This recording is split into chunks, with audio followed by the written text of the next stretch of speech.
How to create sale flyer on Microsoft Word. Hello guys, in today's video I'm going to show you how to create sale flyer on Microsoft Word easy and fast in less than 1 minute. So all what you have to do is go to Microsoft Word. First thing, this is the home page as you can see right here.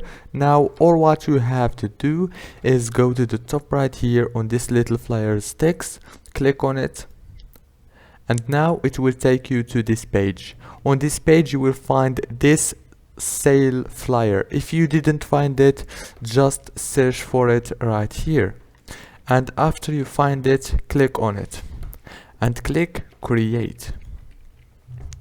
Now you can change the name and anything right here, easy and fast. For example, how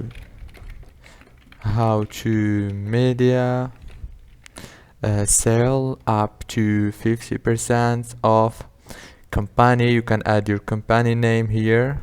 Again, I'm gonna add how to media, and after you finish, just click save right here.